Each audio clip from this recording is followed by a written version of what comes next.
Good morning, LS students. Hope you are doing fine. Today we are going to talk about Magendy's experiments.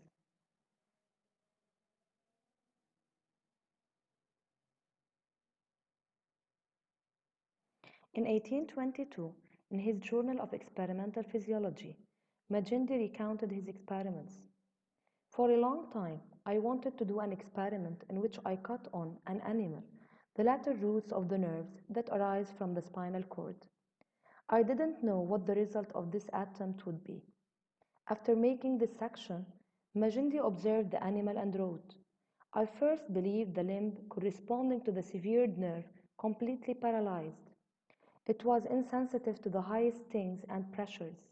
It seemed motionless, but soon, to my surprise, I saw it moving in a very apparent way, though the sensibility was quite extinguished.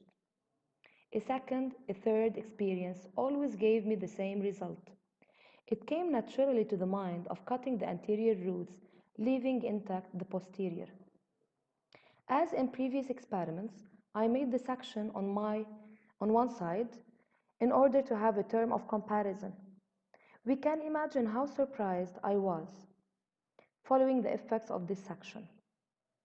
They were not doubtful.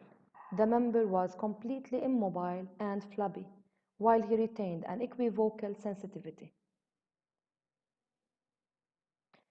In the first experiment, Magendy sectioned the dorsal roots of a dog's sciatic nerve and then stimulated the dog's legs. Here are the results. Upon stimulation of the central end, there were flexion of the limb, while upon stimulation of the peripheral end, no reaction was observed. In contrast, upon sectioning of the ventral root, followed by stimulation of the central end, no reaction was observed. However, stimulation of the peripheral end shows extension of the limb.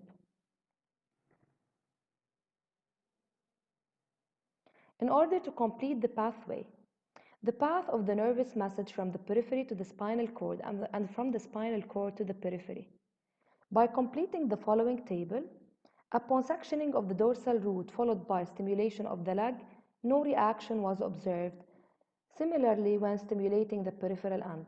However, stimulating the central end, the dog reacts and bends the leg. In contrast, upon sectioning of the ventral root, followed by stimulation of the leg or stimulation of the peripheral end, the dog reacts without bending the leg. Upon stimulation of the central end, there is no reaction, while upon stimulation of the peripheral end, the dog bends his legs.